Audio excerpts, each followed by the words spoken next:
Spoštovane kolegice in kolegi, zelo me veseli, da sodelujemo še naprej v tem našem projektu, kjer skupaj ugotavljamo, kje so tiste zanimive točke, ki jih moramo tudi prediskutirati, glede na to, da je evropsko civilno procesno pravo zelo kompleksno.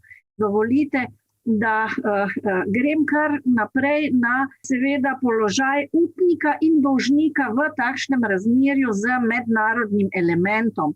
To razmerje seveda je na začetku sladko, tako kot je vedno na začetku vse v redu, zaupamo si, menimo, da bo vse šlo v redu, vendar je treba računati tudi z možnostjo, da pride do spora in da bo treba potem svojo pravico uveljaviti tudi v čezmejnih razmerah. To pomeni, da ne samo tam v tisti državi, kjer smo, ampak lahko tudi v drugi državi, in danes se osredotočimo na Evropsko unijo in na države članice.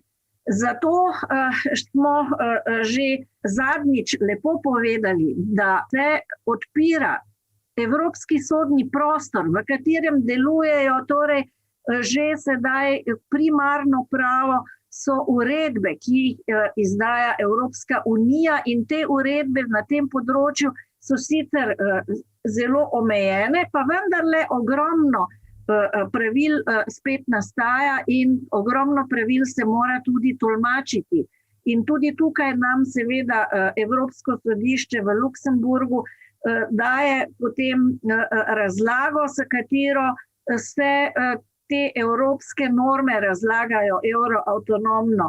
Ampak kakorkoli jurisdikcija, sodišče, sodna oblast je emanentna državam in države se zlepa ne potem poslovijo oziroma niso pripravljene opustiti jurisdikcije nad svojim ozemljem. Ampak kakorkoli to medsebojno zaupanje pa pomeni, da odločba izdana v eni državi ima v drugi državi ravno tako potem na voljo v tej drugi državi njena prisilna sredstva za prisilno izvršitev. Torej spet smo samo pri tistih dajatvenih odločbah, ki so izvršilni naslov.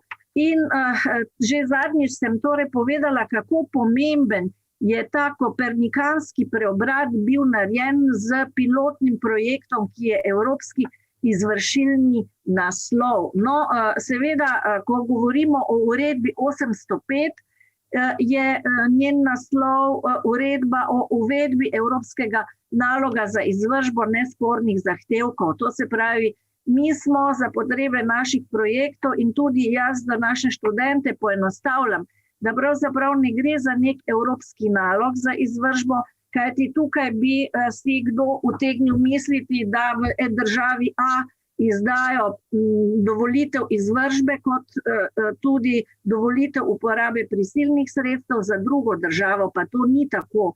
To se pravi, mi tukaj v Sloveniji dobimo za nesporno terjatev samo potrdilo o evropskem izvršilnem naslovu, torej o evropskem nalogu za izvršbo, ki pa pomeni torej zgolj potni list za to, da se v drugi državi ne opravi eksekvatura oziroma da odpade potreba posvojitve v drugi državi, ampak gre kot takšna odločba s tem potnim listom direktno v izvršbo v drugi državi članici. In seveda je dilema, ali sedaj, ko imamo že v bruselski uredbi 1a priznanje in izvršitev kot enostavno domnevo in seveda eksekvatura ni več potrebna. Zakaj bi potem še vedno imeli torej potrebo po evropskem nalogu za izvršbo nespornih zahtevkov? Zakaj bi še vedno vztrajali pri tem potrdilu? In moram povedati, da sem sodelovala v tej študiji, ki so jo na komisiji izvedli in smo jo ravno kar končali tudi s predstavitvijo, in je bilo v vseh državah članicah seveda slišati najrazličnejša mnenja. Nekateri so bili mnenja, zakaj sploh še ta uredba, da ta uredba je opravila svoje in da ni več potrebna. In zlasti z nemške strani je bilo to slišati, da pravzaprav je seveda dovolj, da imamo zdaj bruselsko uredbo 1A. No, ampak vendarle po vsej diskusiji, ki smo jo vodili, so tudi Nemci stopili malo nazaj in rekli, more biti, pa ta uredba še vedno ima svoj smisel. In tudi tukaj naj zdaj povem, da če kot praktiki nameravate opraviti poenostavljeno izterjavo in imate možnost nespornega zahtevka, potem je še vedno ta evropski nalog za izvršbo ali evropski izvršilni naslov, da je to še vedno najboljša možnost. Zato, ker moramo povedati, da prvič proti potrdilu, ki je torej potrdilo, ki ga izda organ izvora, torej tam ni nobenega pravnega sredstva. So res netipična pravna sredstva izven sistema, ampak to je takrat, kadar je prišlo do neke pomote ali pa se je kasneje nekaj zgodilo, pa je potrebna razveljavitev potrdila. Vendar to ni pravno sredstvo takšno, kot bi recimo zadržalo precej že upnikove možnosti za izterjavo. In seveda imamo tudi potem v drugi državi izvršbe, tam pa sploh ni nikakršnih pravnih sredstev, je možen ugovor v izvršbi, vendar je ta ugovor možen samo iz enega samega razloga in sicer, če že v državi izvršbe obstaja tam že nezdružljiva, pravnomočna in izvršljiva sodna odločba in zaradi tega, ker imamo oviro res judikata in v takem primeru potem se izvršba na podlagi tujega evropskega izvršilnega naloga ne dovoli. Ampak torej, če na hitro preskočimo sedaj to osveževanje spomina, da evropske procesne uredbe so razdeljene po področjih. Torej, po področjih bruselska uredba 1A je torej osnovna in so potem po področjih družinska, preživninska, stečajna, o dedovanju. Ampak zakaj želim sedaj se povedati, da tudi pri nespornih zahtevkih, torej pri uredbi 805, imamo samo civilne in gospodarske zadeve. Torej samo v teh primerih je to omejeno. So pa potem še druge kategorizacije in sicer uredbe za poenostavitev čezmejnega sodnega varstva. Te pa poenostavljajo to sodno varstvo. In torej tukaj je ta trojček in sicer moja uredba, torej ta 805 in pa potem uredba o uvedbi postopka za evropski plačilni nalog in spor majhne vrednosti, to, kar bo imela kolegica Ivanc. In to so seveda vse te poenostavitve. In tudi tu govorimo o direktnem prehodu, ker pač ni potreben v državi izvršbe dodatni postopek.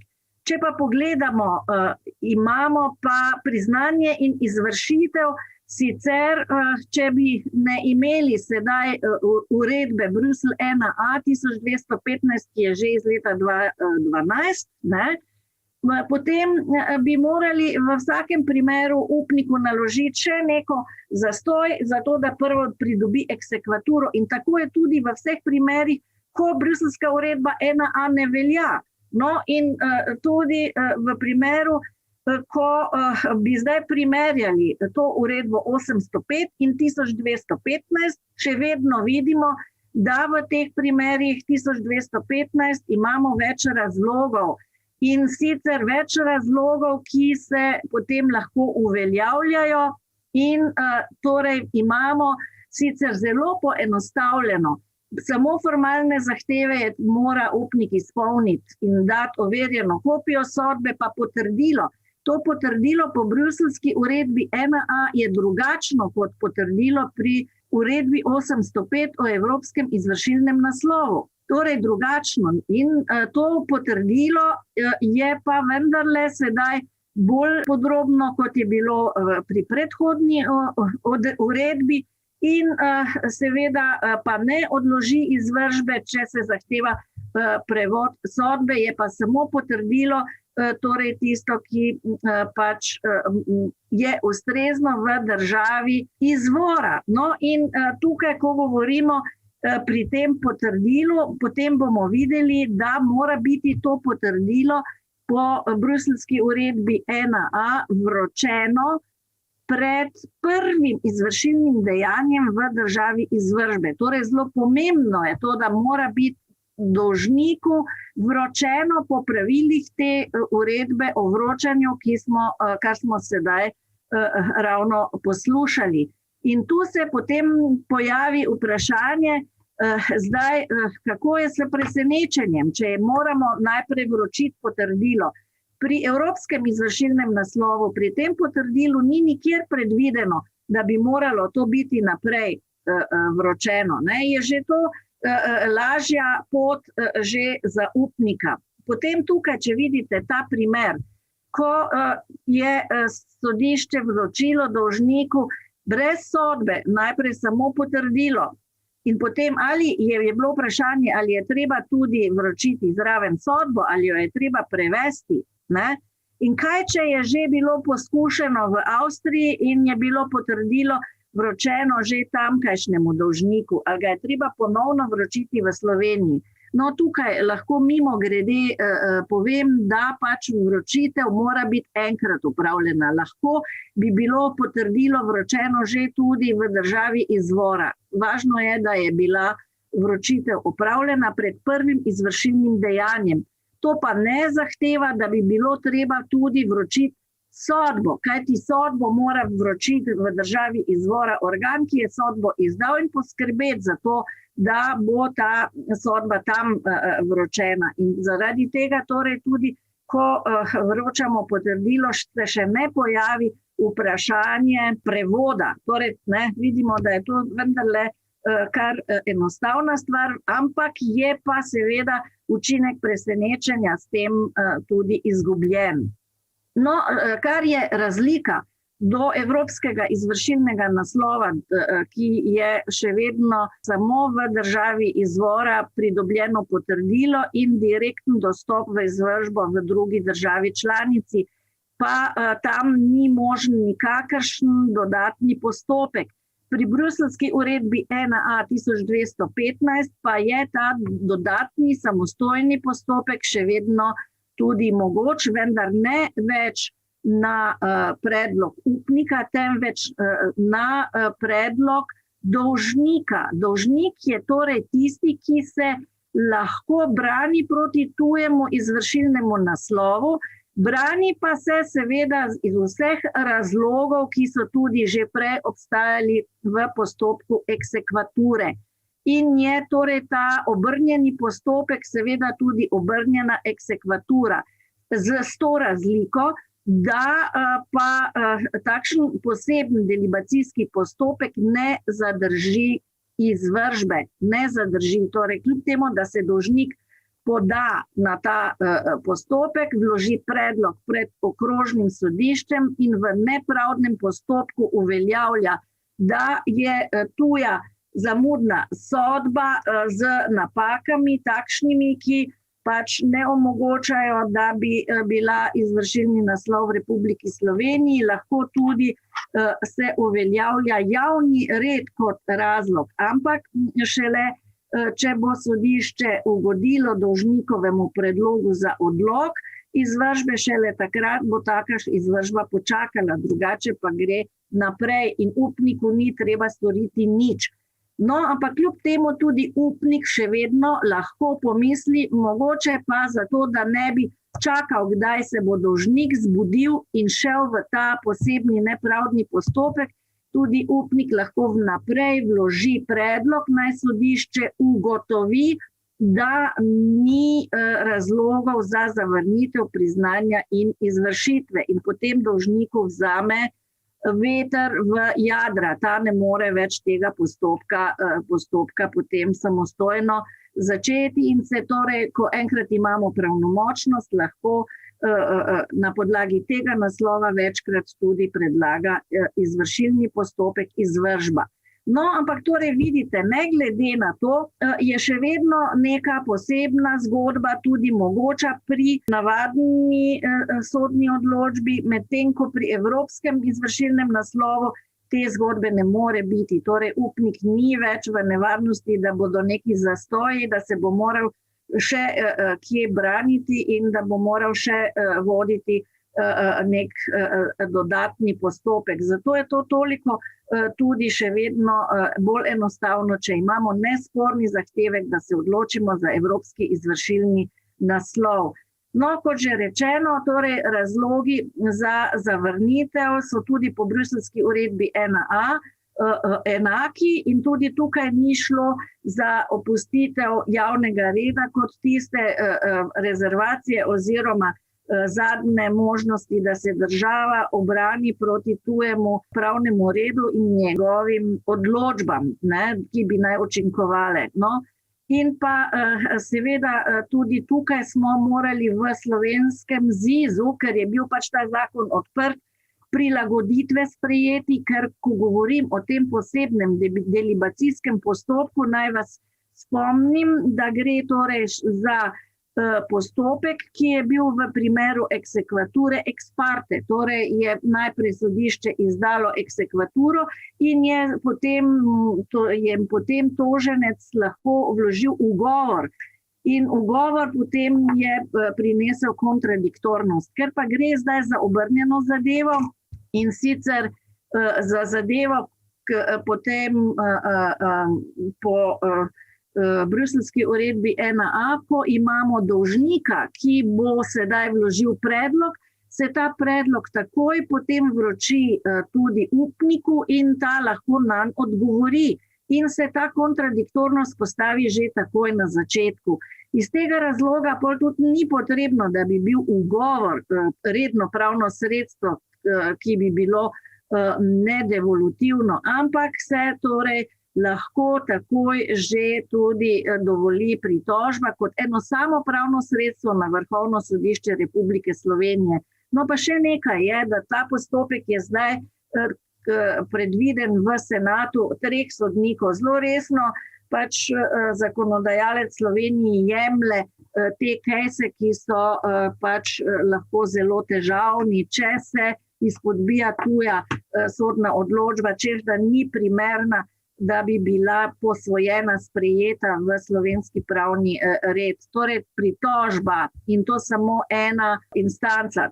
Vidimo, poenostavitev definitivno je in tudi če ne bomo izposlovali evropskega izvršilnega naslova, stop tega posebnega potnega lista po uredbi 805, torej te poenostavljene možnosti, nam bo še vedno ostalo, da po bruseljski uredbi 1A lahko gremo relativno neproblematično skozi. Ampak, torej, če se sedaj še malo poigramo tudi še z temi pravili, da vidimo, kaj nam pa omogoča, torej ta poenostavljena uredba 805, ne za vse, ampak torej samo za nesporne in to denarne terjatve.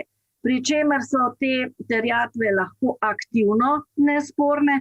To je takrat, ko je dolžnik izrecno izjavil in pripoznal zahtevek, se poravnal ali pa torej tudi pri notarju potrdil, da je to njegova prava volja in da se strinja z neposredno izvršljivostjo.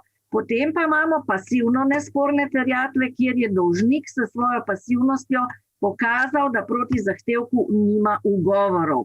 In tukaj pa se lahko torej pojavijo neke težave, zaradi tega, ker bomo morali biti tudi previdni. Uredba skrbi tudi za dolžnika, tudi za njegovo varstvo in da ne moremo potrditi kot evropski izvršilni naslov tiste odločbe, kjer je bil sicer dolžnik pasiven, vendar pa ni bilo zagotovljeno, da se bi lahko branil, če bi se hotel.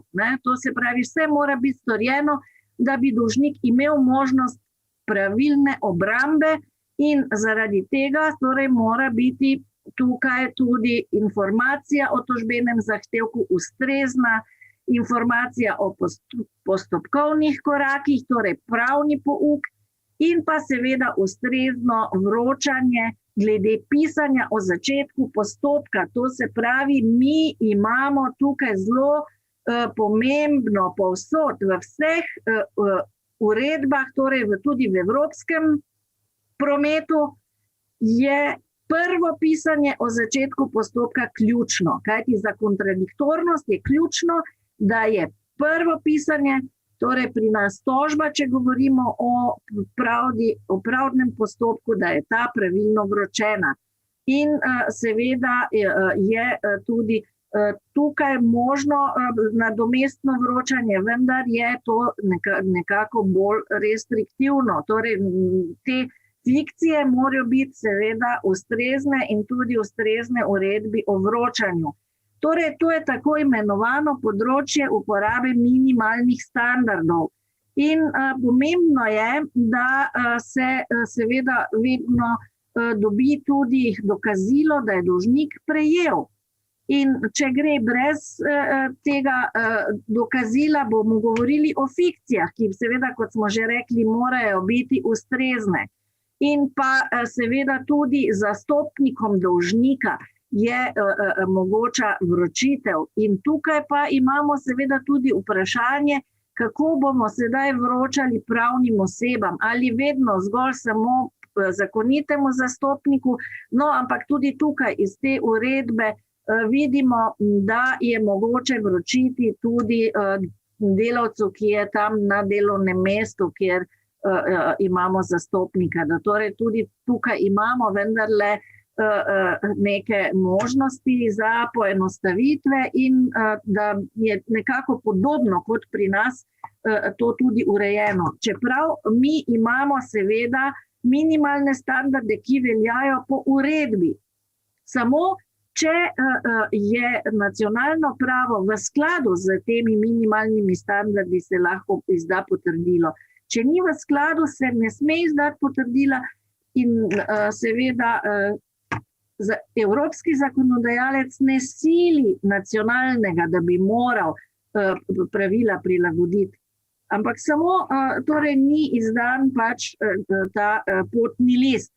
No, torej vidimo, da zagotovitev tudi dolžniku ustrezne informacije o zahtevku je zelo pomembna vsebina, ki mora biti ob vročitvi tudi dodana, in pa o postopkovnih korakih, ki so potrebni za ugovarjanje zahtevku.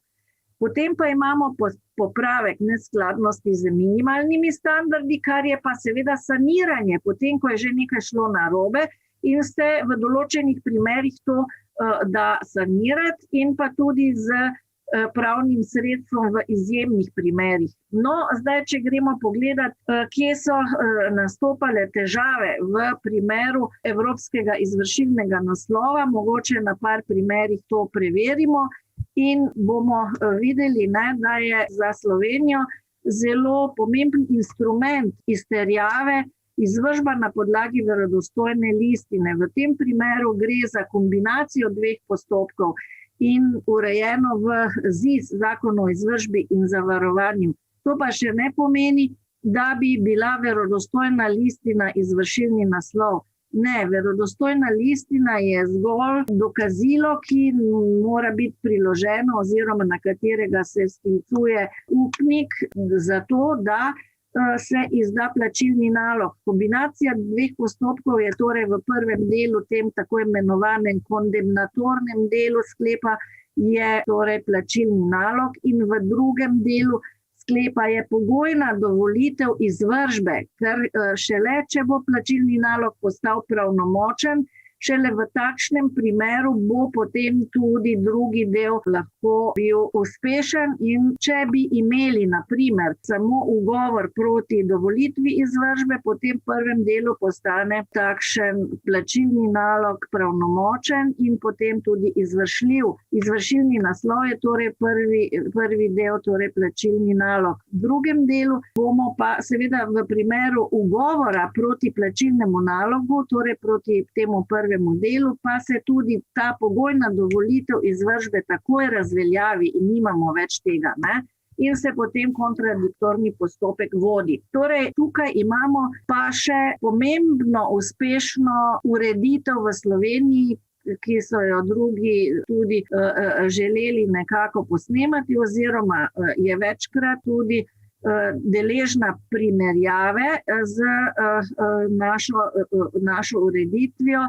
Je pa seveda e-sodstvo, to se pravi, ko imamo mi preko elektronske poti možnost vlaganja in tudi obdelave tega predloga za izvršbo na podlagi verodostojne listine. Ta predlog torej je potem enostransko prenesen v sklep, ki je tudi elektronski in šele z ugovorom pridemo potem do kontradiktorne faze. Kaj pa se zdaj seveda sprašujemo, ne? Ali bo zdaj takšen sklep, ki postane pravnomočen, torej ta plačilni nalog v tem elektronskem postopku izdan, kjer imamo neke posebne okoliščine, kajti na verodostojno listino se sklicujemo in potem imamo pa seveda tudi vprašanje, ali je ta potem tudi dovolj predstavljen ta predlog, da se točno ve, za kateri zahtevek gre,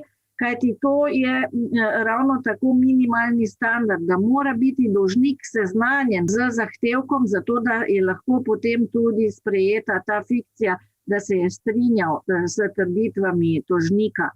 No, in tukaj smo torej imeli pripombe, zakaj slovenski sklep o izvršbi na podlagi verodostojne listine ne more biti potrjen kot evropski izvršilni naslov, ker pač samo iz številke računa, ki je bila navedena v elektronskem obrazcu, pač ni mogel sklepati, za kakšno tožbo gre, kaj se od njega zahteva. In seveda je to zdaj popravljeno, ne, v tem obrazcu, v tem formularju je mogoče opisati tudi zahtevek in je zdaj to bistvena korak naprej, zato da se tudi ti lahko kot evropski izvršilni naslov potrdijo tudi sklepi o izvršbi na podlagi verodostojne listine. No, ampak seveda bilo je kar nekaj polemik v Sloveniji glede tega, da pa vendarle ne more biti potrjeno, ne glede na to, kakšen je zdaj ta postopek, obrazec, kjer bo tudi pisalo noter, za kakšen gre, za kakšen zahtevek, potem bi pisalo tudi, piše noter tudi, kakšne pravice ima dolžnik, da lahko vloži ugovor. Ti postopkovni koraki, vse je natančno napisano v pravnem pouku, ampak nekateri so bili mnenja, da se v primeru tega postopka ne zagotavlja kontradiktornost, kar pa ne drži. Ne? To ni res zaradi tega, ker z ugovorom se potem doseže tudi ta kontradiktornost in to je dovolj. Tudi sicer v drugih državah, kjer imajo plačilne naloge in kjer imajo na primer Mann-Verfahren ali Mandat-Verfahren v nemškem pravu, tukaj ni težav, ne, se z upoštevanjem minimalnih standardov doseže, da so lahko potrjeni kot evropski izvršilni naslov.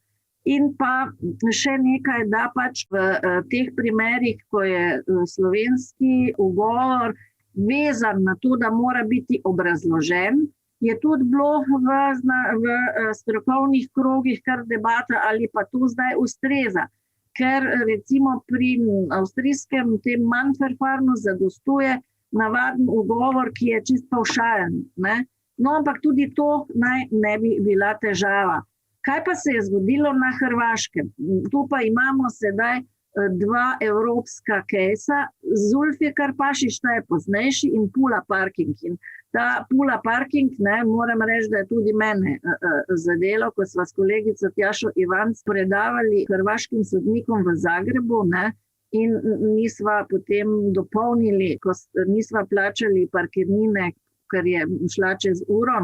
In skratka, tukaj pa je seveda na Hrvaškem Za izvršbo na podlagi verodostojne listine zakonodajalec določil notarje kot sodne pooblaščence, ampak kakorkoli tudi tukaj notarji postopajo enako kot pač pri nas sodišče, ki izdaja elektronske sklepe in enostransko pač izdajo to listino. No, in tukaj se je seveda sedaj so se lomila kopja, kaj pravzaprav je sedaj takšna listina, ki jo izda notar.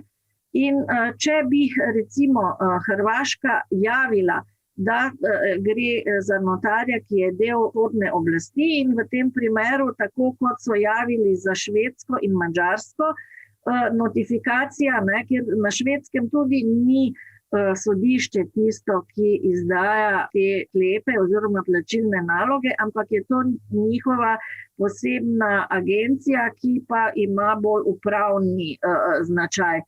No, vsekakor v obeh primerih se je potem presojalo tudi, kaj pravzaprav je zdaj ta listina, ki bi naj bila izvršilni naslov. Ali je to res notarska listina in ali res ta notarska listina sedaj nima od teh elementov, da bi bila tožena stranka oziroma da bi bil dolžnik seznanjen z zahtevkom, ne?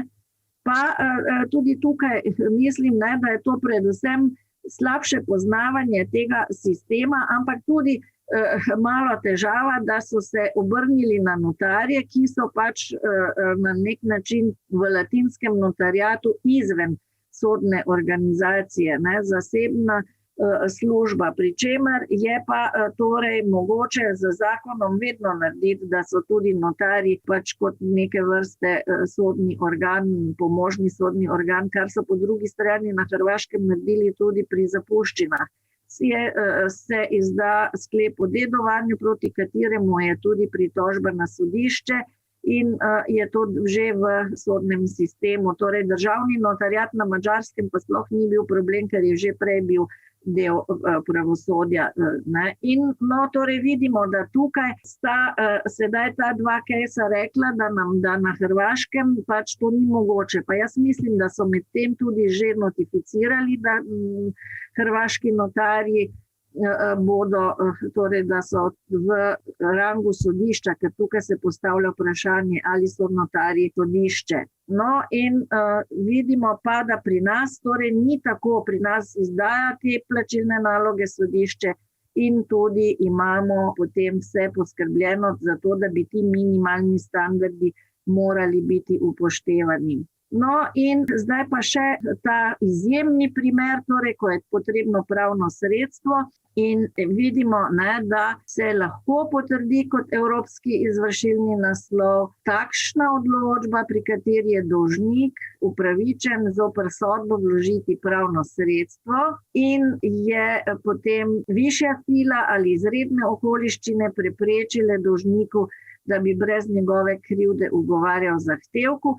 Ampak pomembna je tale pristavek, če v obeh primerih nemudoma ukrepa. To se pravi, mi vemo, da tudi če ni bila prva listina, to se pravi začetek postopka tožba pravilno vročena, pa je bila potem sodba pravilno vročena, pa ta dolžnik ni izkoristil pravnega sredstva, pa bi ga lahko, torej v takem primeru se tudi lahko potrdi kot evropski izvršilni naslov. Najprej smo rekli, prvi akt mora biti vročen, ampak tudi če ni bil, je naš dolžnik vendarle mora se braniti v državi izvora. To se pravi, kaj je zdaj ta optika, ki se je spremenila? Spremenilo se je, da se moramo tudi, če smo v razmerjih, ki so z mednarodnim elementom, potem iti tja, kjer imamo odprt sodni postopek in že tam vse ukreniti, kar je potrebno. Ne moramo reči, da smo skriti v Sloveniji in se nam ne more nič zgoditi. To je zelo napačno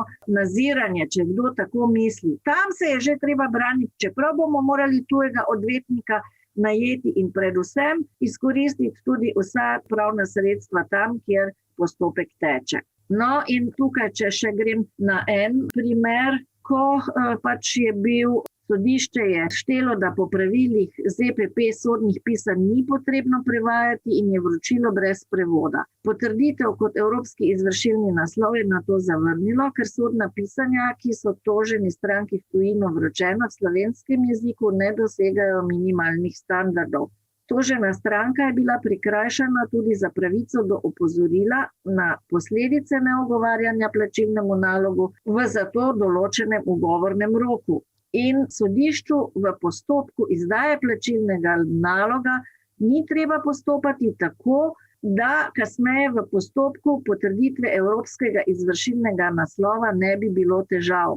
Tako mora namreč sodišče postopati le tedaj, ko tožnik že v sami tožbi ali predlogu za izdajo plačilnega naloga zahteva potrditev. Torej, mi imamo sedaj kot odvetniki dolžnost, da lahko že tako v štartu pri mednarodnem razmerju predlagamo, da naj se izda evropski izvršilni naslov, in v takem primeru se potem seveda lahko tudi predlaga drugačna vročitev, torej že s prevodom pisanja, kajti tudi to je pravica, da se lahko brani, torej ta osnovna kavtela, da se da dolžniku možnost obrambe, da bo pač tudi sprejel pisanje v jeziku, ki ga razume. No, ampak tukaj se seveda spet povežemo z vsem, kar nam daje potem pravila tudi uredba o vročanju, če vročamo v tujino.